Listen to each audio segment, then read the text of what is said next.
this is lesson 2, and this is exercise number 9. So lesson 1 had 8 different exercises. Lesson 2 will have just 2 different exercises. So this is exercise 9, and it's in the key of A, and it's in 6/8. So it'll have a different feel. So it'll be 1, 2, 3, 4, 5, 6. 1, 2, 3, 4, 5, 6. And the right hand pattern will be that thumb 1, 2, 3, but we won't be skipping a string. We'll thumb for the root note on the A, and then 1, 2, 3, 2, 1. So we have to come back down. Thumb 1, 2, 3, 2, 1. Repeat. Now for the E, we have to move. Now here's the jump to get back. A.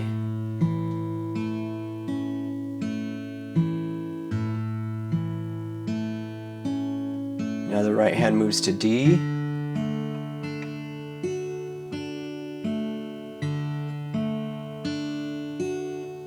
Back to A.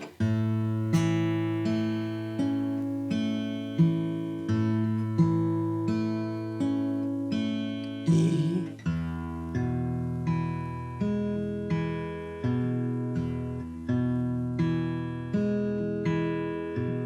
A.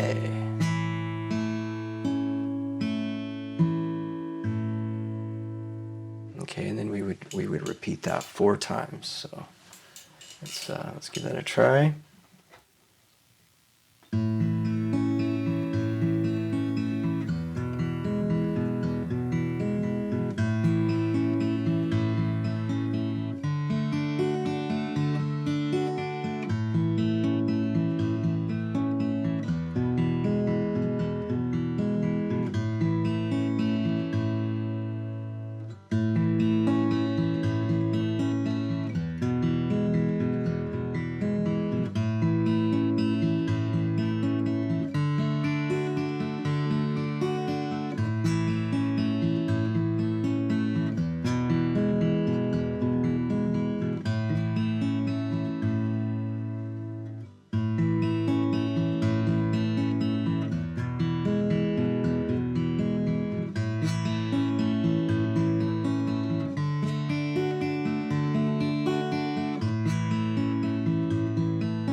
Now, when the right hand, when you have to change chords, and when the right hand has to move to find the new root notes for each chord, if you're getting strings ringing through when you're transitioning between chords, like when it goes from this A to the E, if you're getting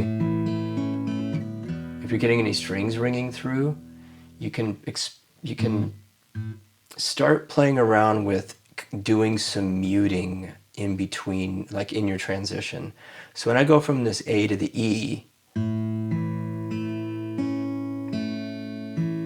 I put my thumb down lightly as I'm coming off of my first finger. The pattern is right there. And then I transition to the E. Depending on the tempo, it can be hard to do, where you're not just kind of like muting the wrong strings or losing rhythm, because if it's fast, right, I'm still putting that thumb down, but see, I've got to get to that E. So getting your fingers off in time I can't talk and do it, but I can if I play it. So I'm concerned about getting all those notes to ring. I don't want to cheat anything, and I don't want to slow down or speed up. I don't want to accommodate. I don't want to do anything that's not musical because I know I'm trying to get into the next chord. So I'm thinking about finish the pattern. Here comes the next chord. So right there. See how I muted with the right hand? I kind of did it without thinking, but like that. That way you don't get all this big mess of open strings and then getting clunky with the right hand too. So I'll try it a little slower, and I'll try to turn a little bit sideways maybe so you can see.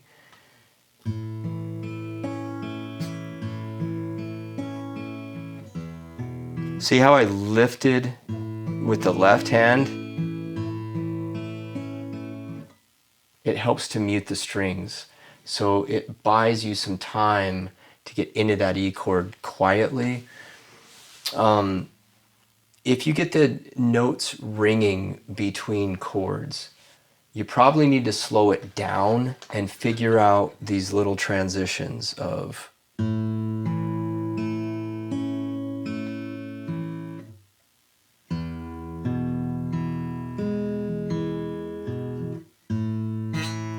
because when you get those cleanly, you're not going to hear them, but it just sounds like a nice, you won't hear that pause. It'll just sound like a nice smooth.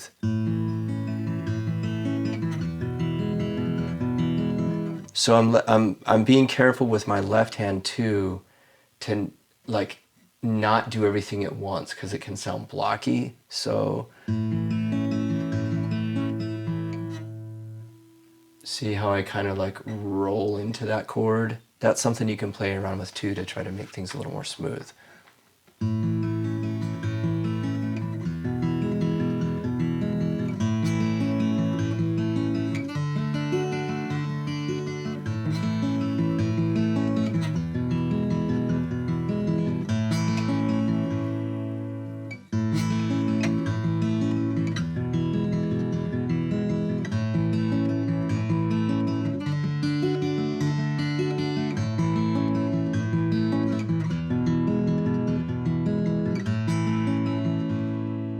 Okay, and then we'll try a little slower.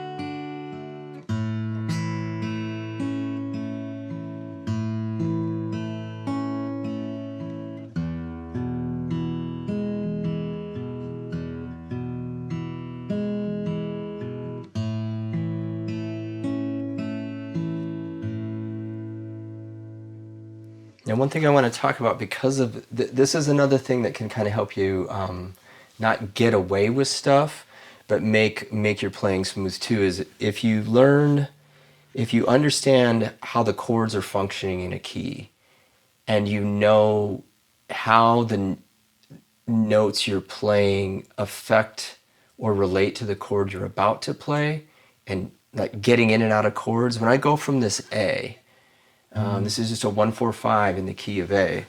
When I go from A to that E chord, I don't want the A ringing through.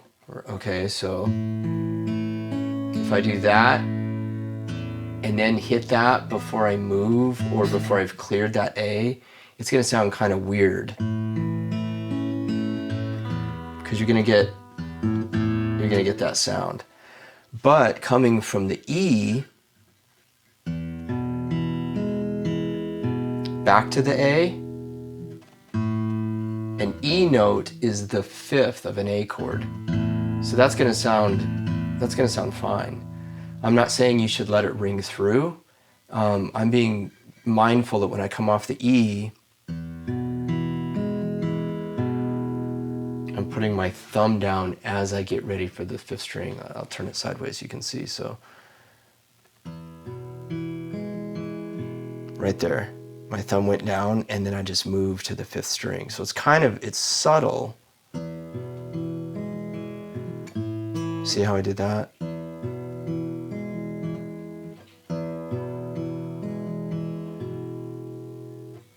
Try to do it without thinking about it.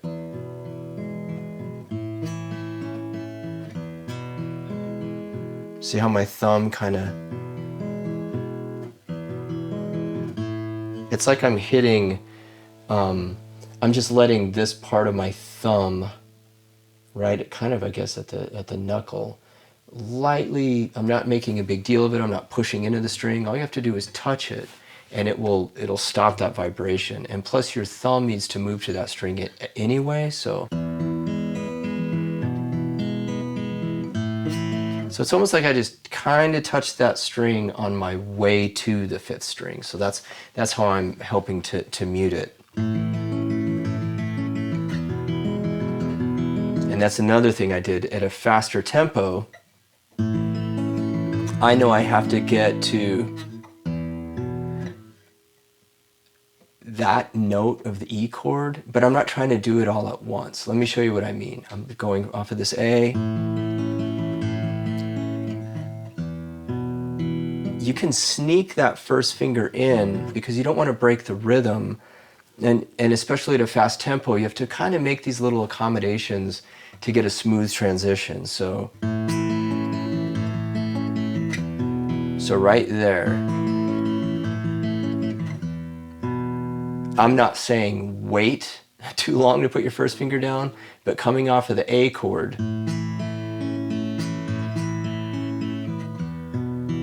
see that? Because of the pattern I'm playing with the right hand, I know I have a little bit of time. I need a thumb one, but this finger's not down yet. That's gonna help kind of smooth over the transition.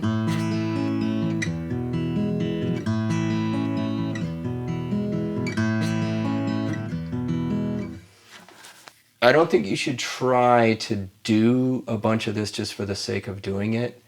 If you're hearing strings ringing and you're having a hard time getting on or off of a chord and you're trying to do it kind of a blocky way, that may be causing more problems because you're really concerned about getting the notes to ring, which is a good thing. But if you're trying to hold everything down as long as you can and then move and get the right hand pattern, it's probably gonna make things harder for you. So what I'm saying is, think about, like, if coming off this A to the E, you need your thumb to get there. And then you need your first finger to strike the 5th string. So you can kind of let your left hand unfold into the chord. See, my first finger's not down and I've already played this. That's what I'm saying, is you can play around with the timing of lifting and moving fingers because you know where you need to be with this hand.